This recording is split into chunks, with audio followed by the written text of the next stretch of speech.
Pagi ini saya akan sharing dengan saudara berbagi sebuah pengajaran firman yang saya berikan judul senantiasa memandang kepada Tuhan. Ayo sama-sama kita membaca ayatnya dalam Mazmur pasal 16 ayat yang ke-8. Mari perkatakan, suarakan firman Allah dengan keras sampai terdengar di telinga kita. Biar firman Allah boleh menolong memberkati kita. Mazmur 16 ayat yang ke-8, 1, 2, dan 3. Aku senantiasa memandang kepada Tuhan, karena Ia berdiri di sebelah kananku, aku tidak goyah. Saudara, hal pertama yang saya mau sampaikan kepada saudara, Mazmur 16 ini adalah Mazmurnya Daud. Tolong coba multimedia supaya lebih jelas, sediakan ayat yang pertama. Ayat 1 itu jelas dituliskan Mazmur ini adalah Mazmur Daud. Bahkan ada kata miktam. Miktam dari Daud. Mazmur 16 ayat 1. Jadi jelas saudara ya, alamatnya si penulis adalah Daud. Bahkan ada kata yang memberkati saya di sini, ada kata miktam. Tidak semua Mazmur Daud itu disebut dikatakan miktam. Coba saya baca ya, supaya jelas clear dari bagian awal. Mazmur 16 ayat 1 dikatakan begini, miktam dari Daud. Dikatakan apa? Jagalah aku ya Allah, sebab padamu aku berlindung. Saya perjelas lagi ayat kedua, lihat. Ayat yang kedua. Dikatakan apa? Supaya lebih jelas. Aku berkata kepadamu Tuhan, Engkaulah Tuhanku. Tidak ada yang baik bagiku selain Engkau. Dari dua kalimat ayat 1 dan ayat yang kedua kita tahu bahwa Daud dalam Mazmur 16 dia sedang mengalami situasi kehidupan yang tidak baik. Kita bisa simpulkan Daud sudah menghadapi kesukaran dalam hidupnya. Makanya di ayat yang ke-1, mari ulang munculkan kembali, ada kata miktam. Ada kata jagalah aku ya Allah, sebab padamu aku berlindung. Oh jelas dia punya masalah, dia punya kesulitan. Sehingga dia minta penjagaan Tuhan, dia minta pertolongan dan perlindungan daripada Tuhan. Tetapi yang menarik, kalimat awal Mazmur 16 dibuka dengan kata miktam dari Daud. Apa sih artinya miktam? Barangkali ini jarang Anda dengar kata miktam. Tahukah saudara bahwa dalam kitab Mazmur yang sebagian besar ditulis oleh Daud, gak semua Mazmur Daud ditulis dengan kata miktam. Gak semua Mazmur Daud itu dikatakan miktam.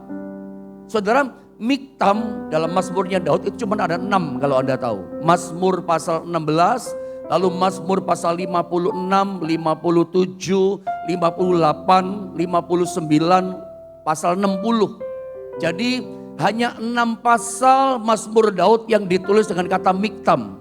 Dan menariknya begini, yang namanya miktam Daud, miktam itu artinya adalah Mazmur emas.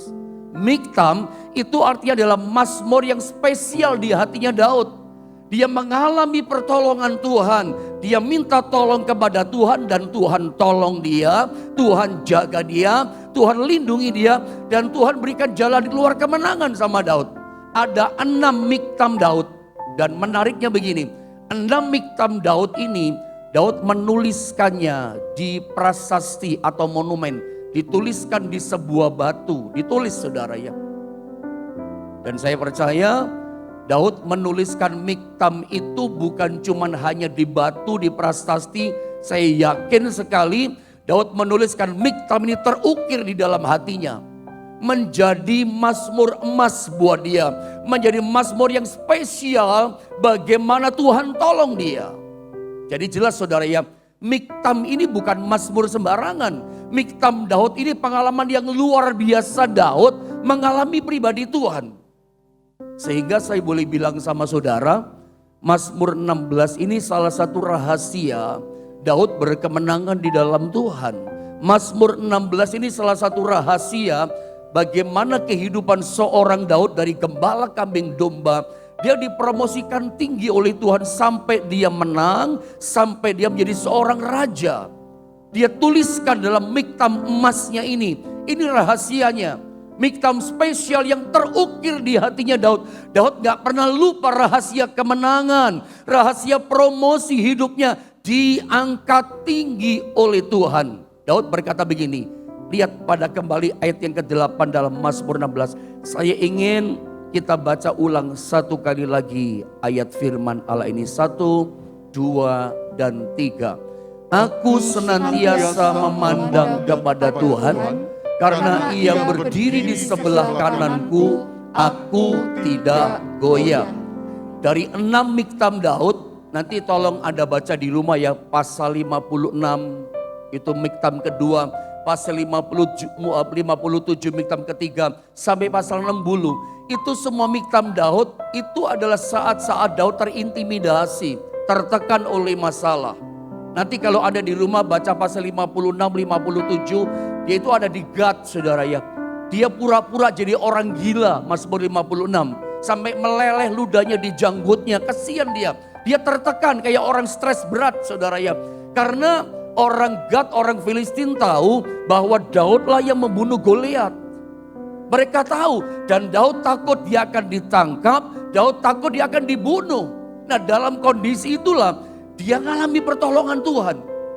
Dalam terjepit dia mengalami mujizat Tuhan. Makanya saya ulang, ada mazmur emas yang terukir kuat luar biasa spesial di hati Daud. Bagaimana saat-saat dia mengalami pertolongan Tuhan yang luar biasa. Mari kita belajar salah satu miktam Daud di ayat yang ke-8.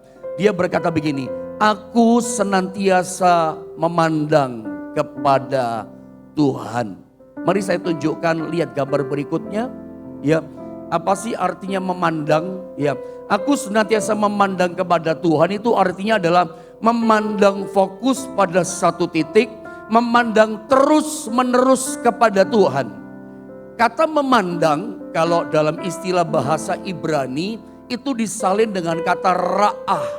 Ra'ah itu artinya memang senantiasa. Pokoknya terus memandang, senantiasa memandang. Fokusnya terus menerus kepada Tuhan, itu ra'ah. Dan inilah yang dilakukan oleh Daud.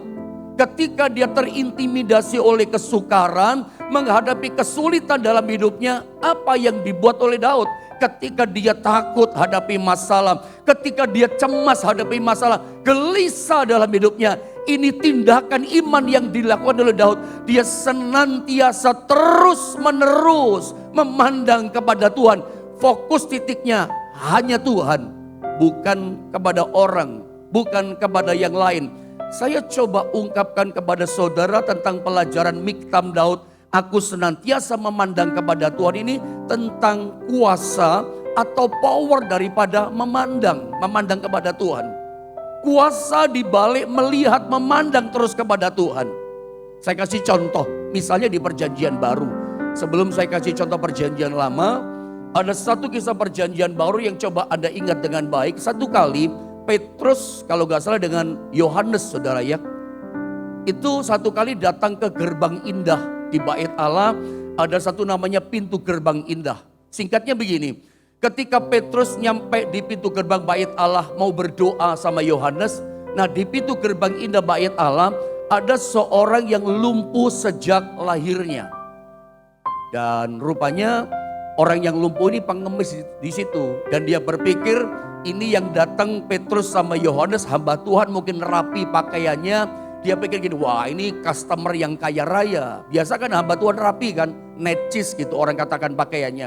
Maka si lumpuh yang dari kecil dan pengemis ini dia pikir, wah ini pasti orang punya, orang berada. Makanya dia berkata begini, langsung pasang aksi. Ketika lihat yang namanya Petrus sama Yohanes, Pak minta berkatnya Pak, belum makan Pak, untuk makan Pak. Anda tahu apa kata Petrus? Petrus ngomong gini sama si lumpuh, lihat kepadaku. Lihat kepadaku, pandang aku, lihat aku. Emas dan perak tidak ada padaku, tetapi apa yang kupunya kuberikan kepadamu. Demi nama Yesus orang Nazaret itu, berjalanlah. Nanti kalau kita baca dalam Alkitab, si lumpuh ini langsung kuat mata kakinya. Dipegang tangannya oleh Petrus, langsung kuat mata kakinya, langsung jalan. Bahkan langsung melompat-lompat di depan Bait Allah. Semua yang lihat tercengang, langsung melompat, langsung berlari, langsung kuat mata kakinya.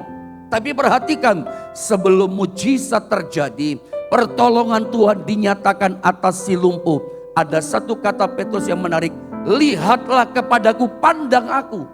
Saya mau bicara tentang kuasa memandang, kuasa melihat. Saudara, mungkin si lumpuh berpikir, wah kalau Anda coba, Anda pikir sebentar ya, coba kalau Anda di lampu merah, kita aktualkan zaman sekarang gitu ya. Ada orang minta-minta di lampu merah misalnya. Hampir-hampir bahkan mungkin kita gak pernah berkata mau kasih seseorang gitu ya. Kita ngomong gini, lihat dulu sama saya Pak. Gak mungkin, paling kita buka kaca mobil sedikit kita langsung kasih. Gak ada kita kata memerintah orang itu, lihat dulu kepadaku. Gak pakai. Saya melihat di sini Petrus itu seorang hamba Allah, seorang rasul yang mengerti tentang rahasia melihat, rahasia memandang Tuhan. Petrus sebelum menyatakan mujizat Tuhan, lihat dulu kepadaku. Singkat kata begini, ketika si lumpuh di gerbang pintu indah Bait Allah menatap mata Petrus, Petrus menatap dia dengan tajam. Saat itulah kuasa mengalir. Saat itulah impartasi pengurapan Allah dari Petrus mengalir kepada si lumpuh. Langsung bangkit imannya, langsung bergelora rohnya. Sehingga ketika Petrus berkata, demi nama Yesus orang Nazaret itu berjalanlah. Dia langsung jalan. Ini contoh perjanjian baru tentang kuasa memandang. Sebelum mujizat terjadi, memandang dulu. Saya kasih contoh perjanjian lama kepada saudara.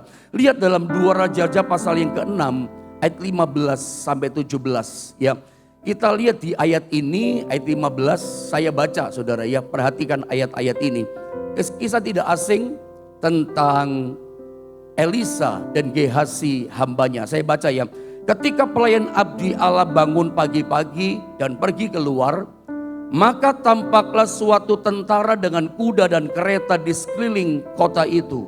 Ini di Dotan, pondok Nabi. Lalu berkatalah bujangnya itu kepadanya, apa kata Gehasi? Celaka tuanku, apakah yang akan kita perbuat? Jawab Elisa, jangan takut, sebab lebih banyak yang menyertai kita dari yang menyertai mereka. Sama-sama kita baca ayat yang ke-17 dengan keras.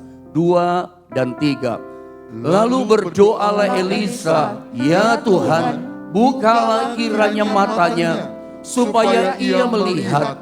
Maka Tuhan membuka mata bujang itu, sehingga ia melihat. Tampaklah gunung itu penuh dengan kuda dan kereta berapi sekeliling Elisa. Ini kisah gak asing buat kita. Dalam satu peristiwa, saya ulang sedikit, saya cuplik supaya Anda nangkep maksud kuasa memandang dan melihat Tuhan. Ketika hamba atau bujang Gehasi daripada Elisa ini membuka pintu pondok Nabi, pagi-pagi bangun, dia langsung berkata, celaka tuanku. Kenapa? Karena dia melihat ada tentara Aram yang jumlahnya mungkin bukan sekedar ratusan, mungkin ribuan. Itu mengepung pondok Nabi, seorang nabi tetapi dikepung oleh tentara Aram. Makanya yang keluar langsung dari mulut daripada Gehasi adalah, celaka tuanku, apakah yang akan kita perbuat? Celaka. Maksudnya gini, kita gak bisa bikin apa-apa. Gak ada jalan keluar. Yang terjadi pada kita, celaka tuanku. Mati kita, sengsara kita, binasa kita, celaka. Kenapa hamba atau bujang Elisa berkata celaka? Saya gak ngerti situasi apa yang sedang terjadi dalam hidup saudara. Apakah Anda merasa gak ada jalan keluar? Yang datang cuman celaka dan buntu jalannya. Dan Anda merasa saudara gak bisa buat apa-apa lagi sebab sudah berikhtiar dan buntu jalannya. Apakah seperti ini keadaan yang Anda hadapi seperti dihadapi oleh Gehasi, bujangnya Elisa, punya masalah dan celaka dan gak ada yang bisa kita buat. Tapi kita lihat ketika si hamba berkata celaka, gak ada yang kita bisa berbuat. Apakah Elisa sang nabi ikut-ikutan merasa takut? Kita lihat di ayat 16 dikatakan begini, jawabnya jangan takut. Elisa gak terpengaruh hamba Allah. Dia gak ikut-ikutan takut saudara. Bahkan Elisa berkata jangan takut. Mungkin Anda bertanya gini, barangkali pendeta Elisa ini nggak tahu bahwa di depan pintu rumahnya atau di sekitar pondok nabinya dikepung tentara Aram. Dia tahu. Dari mana dia tahu? Kan barusan lapor si Gehazi. Bujaknya barusan menceritakan dikepung sama tentara Aram. Kita celaka dan tidak ada yang bisa kita perbuat. Tetapi yang menarik, hamba Allah yang hidupnya dekat dengan Allah, suka duduk diam di kaki Tuhan, tetap tenang. Terbukti dari perkataannya, jangan takut. Sebab dikatakan apa? Lebih banyak yang menyertai kita daripada yang menyertai mereka. Saudara, kalimat yang mengatakan sebab lebih banyak yang menyertai kita daripada jumlahnya mereka. Ini bicara tentang cara pandang. Ini bicara tentang iman, percaya pada Tuhan. Tetap memandang bahwa Tuhan ada bersama kita. Yang menyertai kita jauh lebih berkuasa. Yang menyertai kita jauh lebih banyak dibanding jumlah mereka. Loh, ini bicara cara pandang. Makanya seseorang yang punya cara pandang Tuhan seperti Elisa, hadapi kesulitan apapun yang orang katakan celaka kita nggak bisa bikin apa-apa. Orang lain cemas, orang lain takut. Tapi orang yang tetap punya cara pandang Tuhan, dia tetap tenang. Kenapa? Dia tetap bisa memandang Tuhan. Nah, dari cerita ini, akhirnya kita sama-sama tahu Elisa berdoa buat bujangnya. Celikkan matanya Tuhan, buka matanya. Begitu Gehazi terbuka matanya, yang dilihat sama Elisa, dia lihat bahwa ternyata betul yang menyertai jumlahnya lebih banyak malaikat Tuhan, lebih tinggi, lebih tegap kudanya dan segala macam. Akhirnya yang takut menjadi tenang. Di mana? Kenapa seperti itu? Memandang Tuhan, memandang penyertaannya. Di sini kita belajar, kalau pagi ini Anda sedang mengalami yang namanya ketakutan, kau mengalami namanya kecemasan dalam hidupmu, berat Pak masalah saya Pak. Percaya begini, pandang Tuhan terus menerus. Kita lihat satu contoh lagi dalam 2 Raja-Raja pasal 2 ayat 9 dan ayatnya yang ke-10. Saya baca ayat 9, 10-nya sama-sama. Ayat yang juga tidak asing buat kita. Saya baca ya. Dan sesudah mereka sampai di seberang, berkatalah Elia kepada Elisa, mintalah apa yang hendak kulakukan kepadamu sebelum aku terangkat daripadamu. Itu kata Elia kepada Elisa. Jawab Elisa, apa permintaannya, doanya? Biarlah kiranya aku mendapat 2 bagian dari rohmu. Ayat 10, mari sama-sama kita membaca 2 dan 3. Berkatalah Elia, yang kau minta itu adalah sukar. Tetapi jika engkau dapat melihat aku terangkat daripadamu, akan terjadilah kepadamu seperti yang demikian. Dan jika tidak akan terjadi. Kembali lagi-lagi kita melihat tentang kuasa memandang, kuasa melihat. Itu powerful.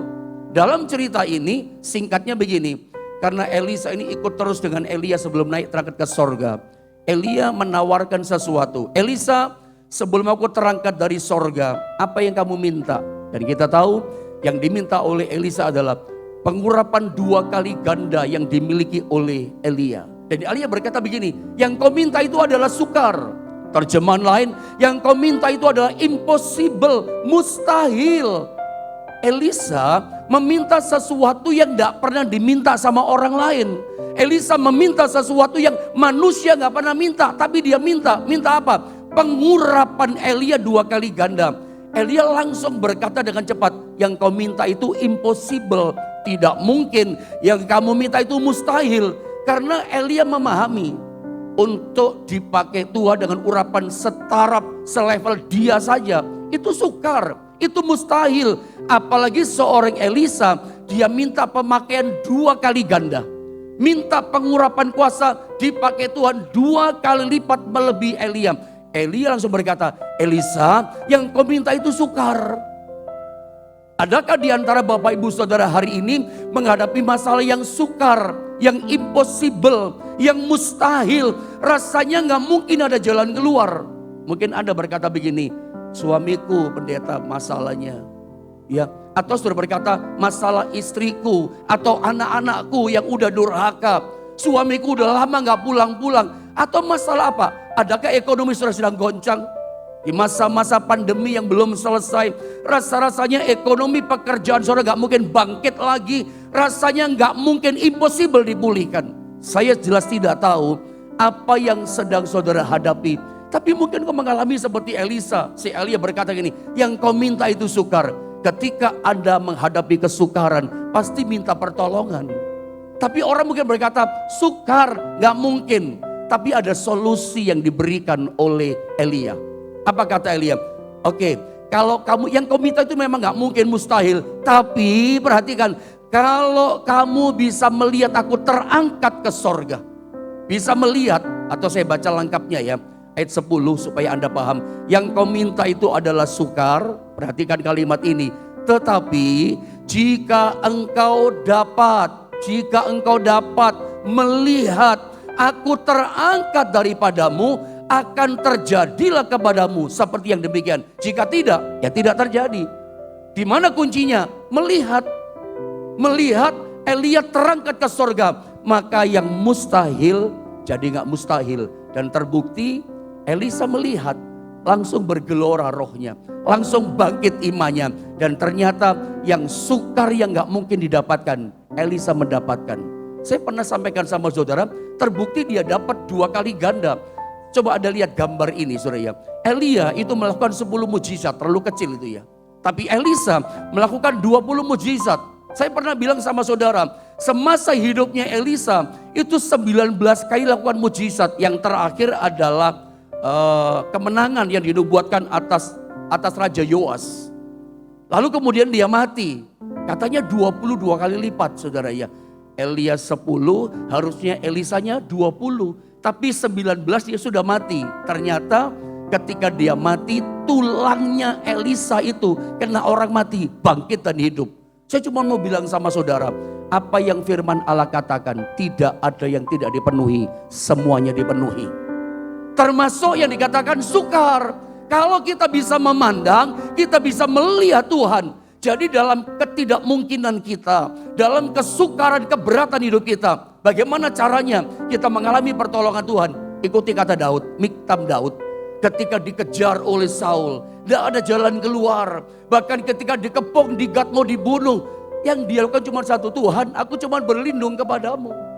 Dia minta tolongnya kepada Tuhan, memandang kepada Tuhan. Coba kita lihat kembali. Mazmur 16 ayat yang ke-8. Saya masuk di sini, perhatikan.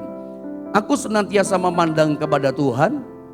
Perhatikan, karena ia berdiri di sebelah kananku. Ini hasilnya. Aku tidak goyah. Saya terangkan begini, kalau orang terus-menerus memandang kepada Tuhan, yang terjadi begini, maka dia akan melihat Tuhan di sebelah kanannya. Dan akibatnya dia tidak akan goyah, tenang. Seperti Elisa. Gehazi takut, Elisa tidak. Kenapa? Hasil memandang Tuhan membuat kita gak goyah. Kita akan merasa Tuhan ada di sebelah kanan kita. Perhatikan kata, karena ia berdiri di sebelah kananku. Hasil terus menerus memandang kepada Tuhan. Tuhan di sebelah kanan, itu arti rohani sebetulnya. Tuhan itu ada bersama kita. Yang percaya katakan amin. Anda harus menerima ini sebagai satu kebenaran. Bahwa ketika kita punya kesulitan, kita gak memandang kepada yang lain. Yang kita pandang hanya Tuhan. Yang kita percaya hanya Tuhan. Maka hasilnya Tuhan di sebelah kanan kita. Artinya Tuhan ada bersama kita. Saudara, di Alkitab itu ada banyak. Bahkan Yesus setelah dia mati, dia bangkit, naik ke sorga. Posisinya dikatakan duduk di sebelah tahta kanan Allah Bapa. Dia ada di sebelah kanan. Israel dikeluarkan dari tanah Mesir, Alkitab katakan dengan tangan kanannya yang kuat. Itu bicara ada kuasa, bicara keberadaan Tuhan dengan kuasanya. Sebelah kanan, Tuhan itu ada di kanan, ada di kiri. Makanya ada pujian, kiri kananku ada Tuhan, sekelilingku ada Tuhan. Tuhan ada bersama kita. Hasil kalau kita memandang kepada Tuhan, yang terjadi dia ada bersama kita. Tentu Anda bertanya, karena waktu saya cepat saja saudara ya. Apa sih artinya memandang Tuhan dengan percaya? Kita lihat satu ayat. Amsal 3 ayat 5-6. Ini salah satu ayat yang memberkati saya. Ini salah satu ayat yang mengajarkan dengan jelas bagaimana sih percaya kepada Tuhan. Ya, saya baca ya. Itu ada dalam Amsal pasal 3 ayat 5 dan 6. Sama-sama kita baca ayat ini, 2 ayat kita jadikan satu. Saya coba selesaikan apa yang saya sampaikan sama saudara ya. Amsal 3 ayat 5 dan 6, 2 dan 3. Percayalah kepada Tuhan dengan segenap hatimu dan janganlah bersandar kepada pengertianmu sendiri. Terus, akuilah dia dalam segala lakumu, maka ia akan meluruskan jalanmu. Coba perhatikan ulang sekali lagi di ayat yang kelima. Apa sih sebetulnya artinya memandang kepada Tuhan dengan percaya? Mazmur 3 ayat 5 ini menjelaskan sejelas-jelasnya kepada kita tentang percaya itu kayak apa sih? Jelas ayat ini. Ayat ini satu-satunya ayat barangkali yang menjelaskan kepada kita tentang percaya itu jelasnya kayak apa konkretnya. Percaya itu begini, percayalah kepada Tuhan. Nah, percaya itu harus begini, dengan segenap hatimu. 100% bulat, nggak ada bimbang, nggak ada ragu. Yang namanya percaya itu harus dengan segenap hati. Kalau pagi ini saudara punya kesulitan, engkau punya masalah, engkau punya kesukaran, engkau sedang punya sakit penyakit di badan di tubuhmu. Ekonomi goncang, rumah tangga goncang. Orang berkata sukar, mustahil, tidak mungkin sembuh. Sukar, mustahil bangkit dipulihkan. Sekarang belajar memandang kepada Tuhan. Bagaimana cara memandang kepada Tuhan? Percaya kepada Dia dengan iman. Percaya itu bagaimana pendeta? Percaya itu artinya gini, dengan segenap hati. Tidak ada tempat bimbang, tidak ada tempat ragu. 100% bulat dengan segenap hati. Dan dikatakan apa? Jangan bersandar kepada pengertianmu sendiri. Jelas ini saudara ya. Barangkali ini satu-satunya ayat yang menjelaskan kepada setiap kita tentang artinya percaya. Percaya itu adalah dengan segenap hati kita percaya pada Dia dan tidak bersandar lagi pada pengertian kita. Sebab kalau kita ikut andilkan pikiran kita pasti berkata, nggak bisa ini, sulit ini, diagnosanya soalnya ini, soalnya udah hancur betul di ekonomi. Kalau kita mulai pakai pikiran kita nggak bisa. Makanya percaya itu dengan segenap hati. Tuhan sanggup tolong. Tidak lagi bersandar kepada pengertian kita. Kalau kita berhitung kalkulasi sebagai pikiran kita pasti berkata banyak minusnya. Nggak bisa deh, nggak mungkin deh. Makanya ayat ini luar biasa. Saya kasih contoh ya. Percaya dengan segenap hati dan tidak lagi mengandalkan kekuatan pikiran. Itu seperti contoh yang paling gampang. Makanya Tuhan minta kita seperti ini. Karena kita sering buat ini kok. Zaman sekarang kalau naik pesawat mesti pakai masker ya. Awal-awal mungkin orang sempat pakai visil segala macam. Ini gambar dulu yang ada di Google. Perhatikan saudara ya. Ketika kita naik pesawat, singkat kata begitu check-in misalnya. Kita nggak pernah tanya ya pada bagian di counter situ katakan, Mbak, Mas, ini pilotnya siapa namanya? Anda pernah tanya nggak? Mungkin sudah kasih nomor kursi. Atau Anda bisa minta nomor kursi. Online duluan, check-in duluan kan bisa ya. Tapi tentu di check-in di bagian counter Anda nggak pernah tanya kan. Ya, pilotnya siapa namanya? Lulus nggak penerbangannya? Sekolahnya di mana? Pernah tanya? Hampir nggak pernah. Begitu kita check-in dapat nomor kita duduk di situ. Nggak pernah tanya pilotnya siapa, tinggalnya di mana, rumahnya di mana, lulusnya bagus, lulus beneran nggak? Ya, ini pilot sungguhan atau bukan? Nggak pernah tanya. Pokoknya begitu duduk, kita mungkin ngantuk, kita merem. Pokoknya kita percaya nanti nyampe Surabaya, nanti nyampe Jakarta, nyampe tujuan kita. Nggak pikir macam-macam kita. Itu namanya percaya itu kayak begitu sebetulnya. Nggak ada pikiran yang aneh-aneh. Nah, saya berharap lewat firman Allah ini bisa menangkap sesuatu. Setiap hari sebetulnya kita itu udah biasa melakukan namanya percaya. Nah, sekarang praktekkan dengan Tuhan. Kalau pagi ini sudah punya kesulitan, punya masalah, Anda kalau makan ya, apalagi sehari-hari kalau makan di rumah makan di restoran, pernah tanya enggak? Itu kokinya siapa Mbak? Itu kalau masak cuci tangan enggak? Jangan-jangan dari WC, pernah tanya enggak? Enggak kan saudara ya. Begitu makanan di piring ada langsung makan. Dikasih racun enggak tahu saudara ya. Tapi kita makan saja, percaya saja kita makan. Itu setiap hari kita buat. Urusan makanan, naik pesawat kita percaya, kepada Tuhan yang hidup, kepada Tuhan yang berkuasa. Bisa gak saudara percaya kepada Dia dengan segenap hatimu? Gak bersandar lagi kepada pikiran kita. Hari ini percaya gini, sekalipun yang kau hadapi sukar, yang kau minta mustahil, Alkitab katakan, asal kita memandang kepada Tuhan seperti Daud, dia senantiasa memandang kepada Tuhan. Dia merasa gini, ada Tuhan di sebelah kananku, aku tidak goyah. Siapa yang goyah? Berarti dia belum memandang sepenuh segenap hati kepada Tuhan. Saya berdoa, yang bimbang, yang goyah, tenangkan hatimu. Seperti Yesus pernah berkata kepada murid-muridnya, tenanglah, aku ini jangan takut. Fokusnya supaya memandang kepada dia, tenanglah. Dulu kalau kita belajar bahasa Indonesia di SD, SMP, SMA, ada akhiran lah, makanlah, pergilah, tenanglah. Apa saudara? Tidurlah. Lah itu kan kata perintah. Ketika Tuhan berkata, tenanglah, aku ini jangan takut. Karena murid-murid ketakutan Yesus yang datang mau menolong mereka. Mereka bilang hantu. Ada kata tenanglah. Itu kata perintah. Hari ini pun Tuhan perintahkan setiap kita untuk senantiasa memandang kepada Dia. Yang goyah, yang mulai takut hidupmu karena situasi yang sukar kau hadapi. Saya percaya, dengan iman percaya kalau kita memandang kepada Dia. Kalau Daud dalam miktam 6 miktam dia mengalami pertolongan, itu mustahil. Di Gad saja dia masih jadi orang hebat di situ. Masih ditakuti di situ. Saul mau tangkap dia, nggak bisa Saul. Karena pertolongan Tuhan sudah nggak ada jalan sebetulnya. Saya berdoa pagi ini seperti diterima oleh Daud, seperti dialami oleh Nabi Elisa. 2 kali ganda dia dapat walaupun sukar. Mujizat Tuhan yang sukar terjadi pada saudara.